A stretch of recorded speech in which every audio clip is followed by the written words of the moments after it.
Hey guys, welcome to Antel Economics, where our first podcast is going to be about the economic impacts of coronavirus. My name is Alan. And my name is Ravi, and together we will be hosting this podcast for you. Right, so to start off, Ravi, you've heard in the news about the unemployment in the Americas, isn't it?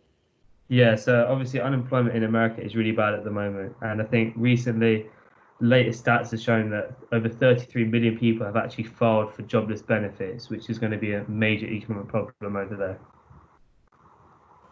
What do you think Trump's outlook on this is? Because obviously he's giving unemployment benefits, but is he really helping? I think he's given unemployment benefits, but the question is he doing enough for the people? Is he actually going to be able to overturn this? Because 33 million people now fighting for these benefits is a large amount of people. And obviously, if they can't get back into work and if the industries in America can't recover, there will be serious problems. Yeah, I mean that will lead to loads of manufacturing problems, leading to the supply shock. Well, it would help accelerate the supply shocks, isn't it? But can you really blame Trump? Because the Democrats are going to use this as ammo for against Trump. But is this really his fault?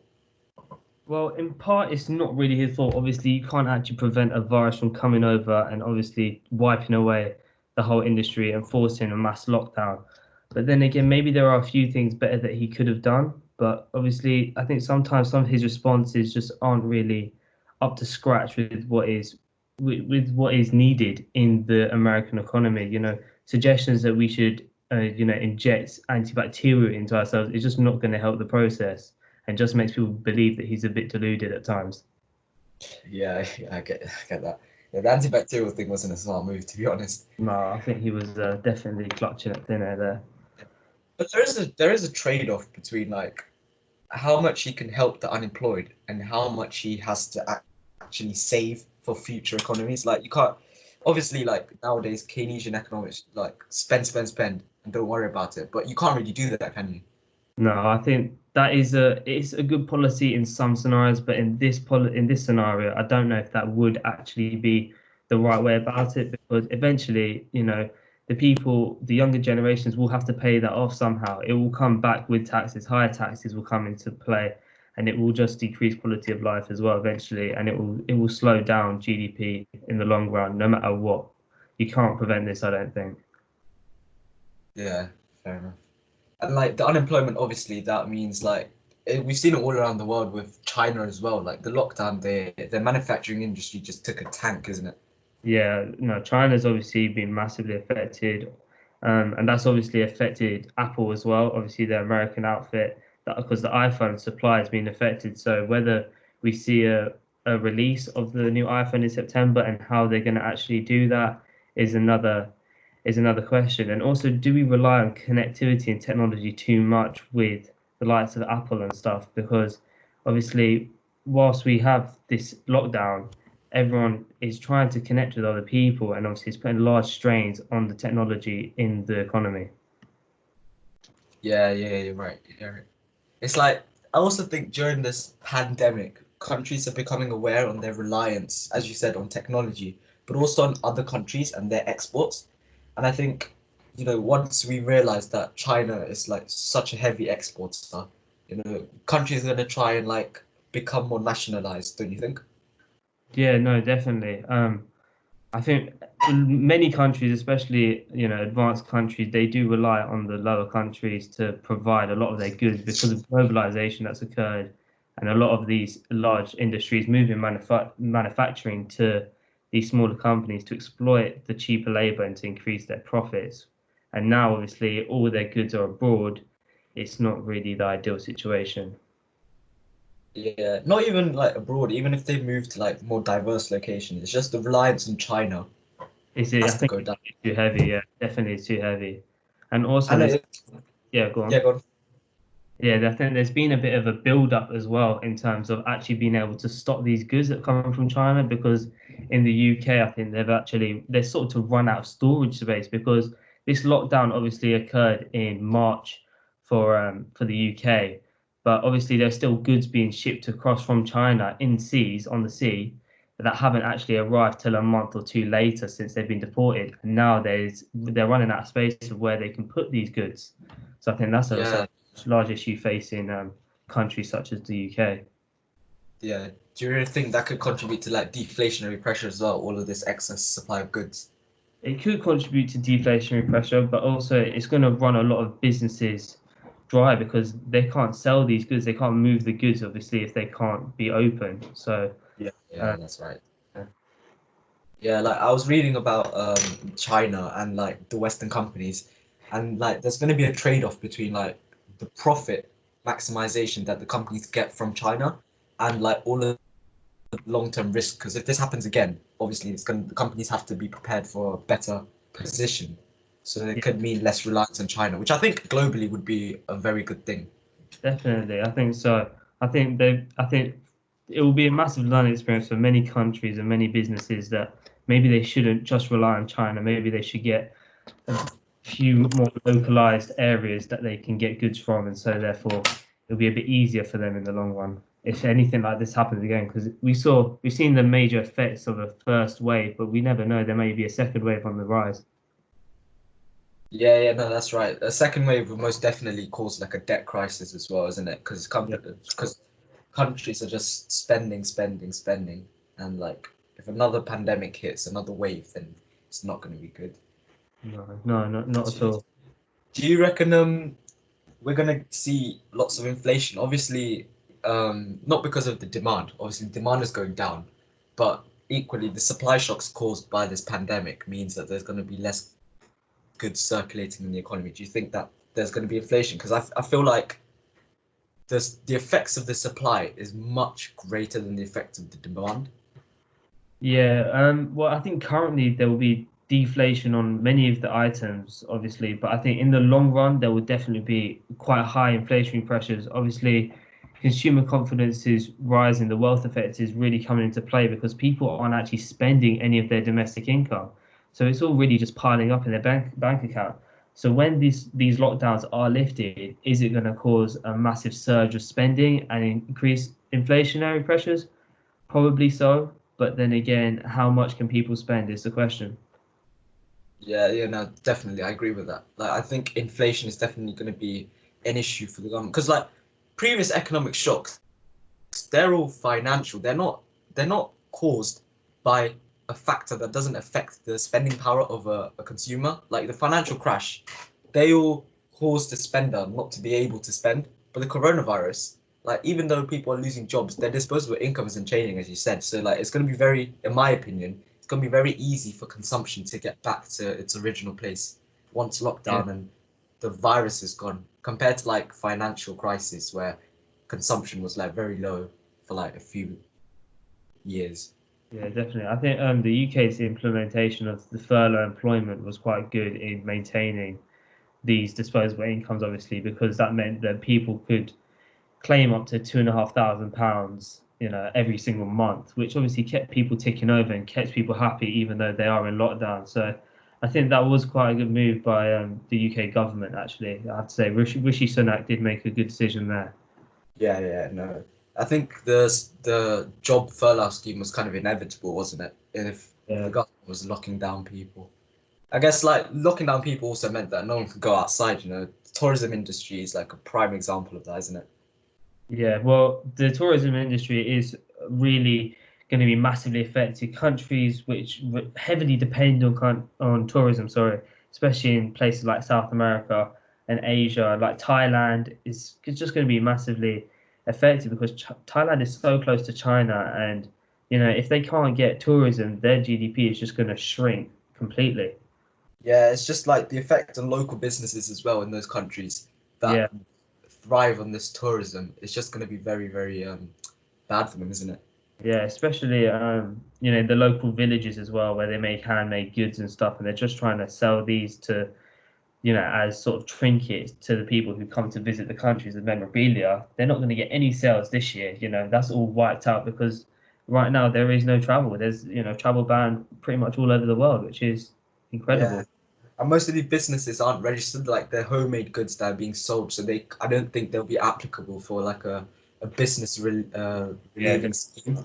So they're just going to be in a very, very bad position. And like we've seen like the effects of the lack of tourism on airline companies too, isn't it? Like Yeah, yeah. all the major airline companies and the supplier for airline parts, their stocks have crashed like crazy. Yeah, obviously they've obviously plummeted because they're not selling any tickets. You know, I think you can get tickets for about £20 to places in Europe now from the UK, which is incredible. And but there's another problem here: is the problem of the UK government bailing out certain types of airlines. So obviously, they bailed out BA, and now Virgin Atlantic wants to bail out Richard Branson. What's your opinion on that? Do you think they But should the thing get is, bailed out? these airline companies, as much as I hate that they're being funded, they do have to be funded because once lockdown is lifted, like these companies are the companies that are going to help drive consumption and investment in the future because of tourism, because of this increased injection into the economy coming from this tourist industry. So they kind of have to be.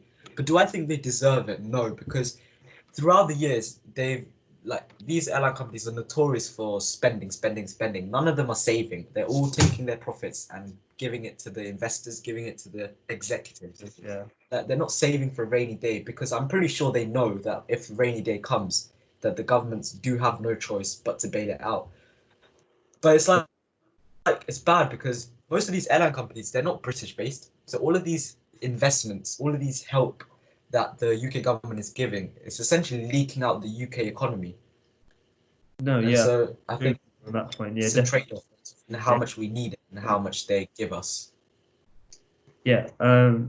Also, one other question. What about Flybe? So, do you think we should actually invest more into lower budget airlines or into Virgin Atlantic? Because I personally think that if you give a an operator like Flybe a chance, then maybe they obviously probably would require less amount of the money and injection. And would that be a better business move or better move by the UK government than giving a bailout to Virgin Atlantic? Um, to be honest with you, I I don't see why these smaller companies I don't think we should prioritize their needs above the big dogs because the main priority of these bailout schemes is to make sure these companies can go back and running. So the effect of these companies not being there is like minimized. But these small startup or like these small emerging flight companies, yes, they should be bailed out.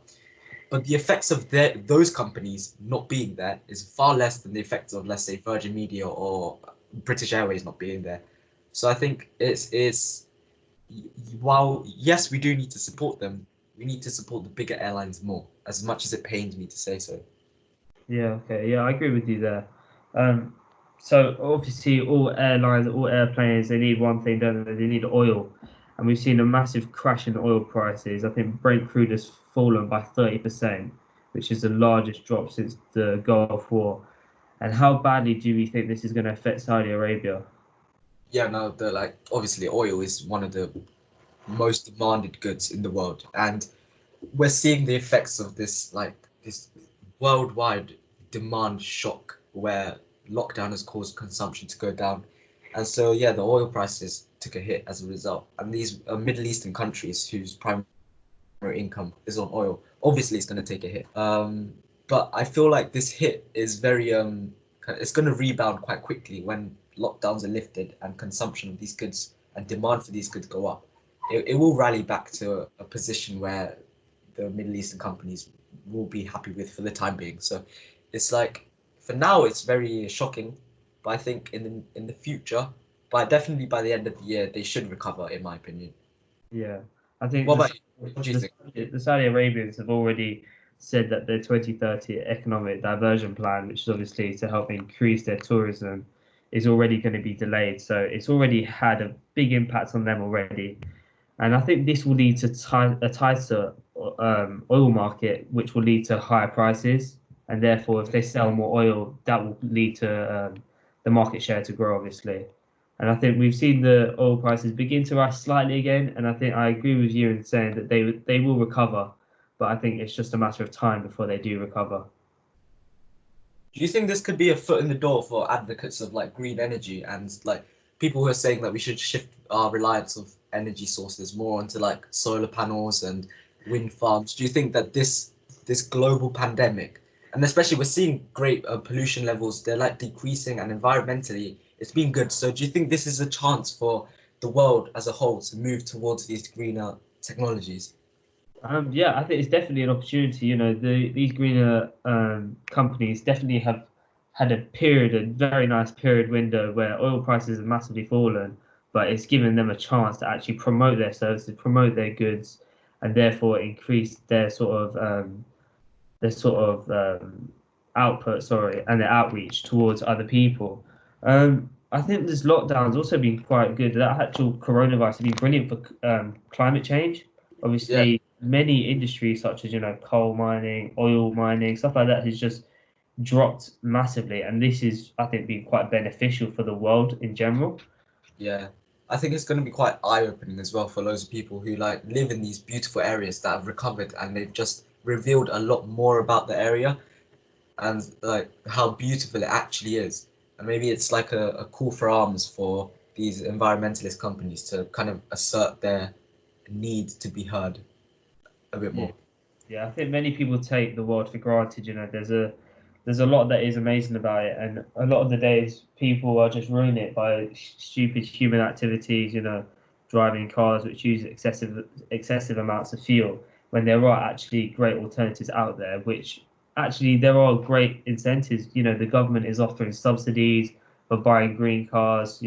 Cheaper road tax, things like that. So I think people should have a look at the other options. And not just focus on oil. Yeah, you're right. Yeah.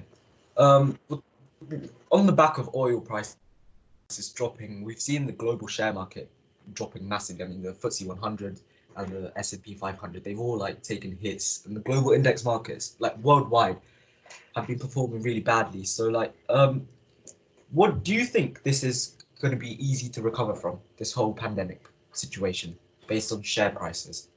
I think the share prices are they are useful, they have fallen massively, the dividends have fallen, and they're normally used as, great forecasters for economic, and they're down 2.6%, over the next 2 years apparently. And I can't see it recovering for many years actually. I think it will take a substantial amount of time before it recovers, but obviously eventually everything does recover, but it will take time. And I think Yeah, that's something that will have to be beared in mind. do you think the government are doing their part as well, because they've implemented new monetary policies like the Bank of England cut the interest rates to 0.5%, which was a lows for since many years. But do you think those kind of monetary policies that are targeting demand is the way forward? Because obviously Keynesian economics would agree with that, would say that fixing demand will fix the issue. But here, in a situation where the pandemic has caused supply shocks, do you really think that targeting demand is the way forward? Like, no matter how cheap money is, if someone has coronavirus, they're not likely to spend, regardless of how easy it is to borrow money. It's Yeah, like yeah, it's very hard, isn't it? yeah. No, I totally agree with you. I think it's a bit of a it's obviously it looks like it's a good move, to incentivize consumption and spending by dropping the interest rates, increasing the amount of loans. But the problem is, no one can actually spend any of their money. Well, there's a very limited amount that you can spend because you can't go out. You can't spend on your normal going to the cinema, going to restaurants, going on holiday. These have all just been stopped, and that is what people spend most of their money on. You can't even go into a cafe anymore and have a coffee. So I think changing the monetary policy is good, but I think the government could maybe do more if they wanted to increase, obviously, the GDP, which is shrinking, to increase their expenditure. I think it's a possible way forward. Yeah, no, I think yeah, I agree with that. It's just this kind of situation. Obviously, any situation is better prevented than actually dealing with it. But especially this kind of pandemic, global crisis kind of thing, you kind of have to prepare yourself beforehand. So maybe this could be like a learning curve for economies all around that like have this kind of budget allocation towards situations like this rather than changing monetary policy, fiscal policies then and there. Because that I don't think these monetary policies will have much effect at all. Yeah, yeah. I think that's a valid point actually. I think maybe the government should look at putting money away for an occasion like this. You know, when coronavirus arises and they need a bit more of an injection into the economy, they can supply this for, you know, not just for the short term, but also for the long term. You know, this is going to have very long term impacts. You know, so yeah. Yeah. It is a tricky situation that we're in, and I do feel for the governments because, like, no matter what they do, they can be scrutinized for it. You know, like Yeah, like I've Boris heard. Johnson was. Yeah, go Yeah, on. I've heard someone say something like, "Oh, this isn't Boris Johnson's fault." You know, he was put in for to sort out the whole Brexit deal. But the problem is, you know, you can't become a PM and only, you know, not expect to face challenges in the days ahead. So I think people saying this are, you know, if that's the reason why they thought he should be prime minister, I think it's a totally the wrong decision because we need someone who is, you know, adequate and able to do a job whenever whatever the situation that faces the country, you know. Yeah, yeah, no, obviously, I agree with that. As a prime minister, everything comes with the job. But what I meant by that was, he's doing policies to help the UK economy. But like, regardless of what he does, there's always a fault in it. There's always a counter argument that can be done. Like, for example, the cut in NHS workers. Like, people are scrutinizing him and saying, like, I saw the other day, I think it was on Twitter, how like Tories that clap for the NHS is like killing someone and going to their funeral. Like, I completely disagree with that because we are supporting the NHS. We like the Conservatives, they are doing things to help the NHS. If anything, I feel like Boris Johnson will definitely help the NHS in the coming years because it was because of them that he has been treated, he has been well looked after. I think that these cuts in the NHS salaries and the budget, it's kind of like a kind of guideline. It's kind of like it has to be done to show that government spending has to be controlled. It cannot just be blindly. You can't just do okay, 10 billion in this industry, 10 billion in that industry. This industry is failing. We'll just completely revive it and then rack up the debts because eventually it's going to catch up with us and it's going to affect us much more than the coronavirus economic impact. Yeah, I agree with that. I'm really strong with the whole point about the government investing in the NHS. I think that they shouldn't make cuts. I know they shouldn't obviously do excessive spending and stuff, but these are people who are saving people's lives. You know, you have doctors, junior doctors out there earning only what about £30,000. You know, they're worth hundreds of thousands. They're worth a life. You know, they're saving people's lives day in day out. They are helping this country from, you know, turning into something that could be quite nasty if all these doctors weren't here and free healthcare wasn't available. Yeah, no, I completely agree with you. I do believe that doctors, nurses, they are the most valuable profession right now to us in the economy. But you 100%. also have to like eat, and I think what they're getting is like peanuts compared to what they should get. But we also have to look at the economic situation that we're currently in. We I believe that the we cannot just inflate their salaries because of what they're doing now, even though they deserve it. But what we can do is in the future, we can provide them with like really good pension funds. In this economic situation where we are capable of doing this, I think we should do this. I think we should in the next 10 years maybe increase their salary by a large amount. I think in 10 years when doctors and nurses are retiring, we should increase their pension funds. We should do all of those, but we should do that in a situation where we can do it. If Yeah, I you think understand. it's very important not to make rash decisions, and I think that's a good point. You know, give them their benefits. They don't need them right now. They're facing a problem already, but give it to Yeah. them in 5, 10 years where they will then benefit and they can use what they gain. But then Yeah. obviously there's the counter argument, you know, why should they wait 5, 10 years when they are literally helping people day in, day out? Have they been undervalued this whole time? Yeah, no, I understand that. I understand that. It's essentially a trade-off, isn't it, between how much, we have to try and look after the economy and how much we have to try and look after our people. And obviously the people come first, but there is essentially the economy helps the people. So it is a balance. It is a very fine balance. Yeah, I think it's a delicate situation that one. Um, so yeah, so I guess that's a good note to end off yeah, I think our we'll end on there. Yeah. podcast. So thank So you very much, everyone for listening. It's been a nice little chat here with Alan, and I hope you come back for more. Yeah, and if you have any suggestions for any of you guys watching, please do feel free to comment down below Yeah, or send us a message. definitely. And follow our Twitter at Antel Economics for just our views and our thought processes on some of the tweets that are being tweeted. So yeah, thank you very much. Yeah, See you. bye. All right, stop recording.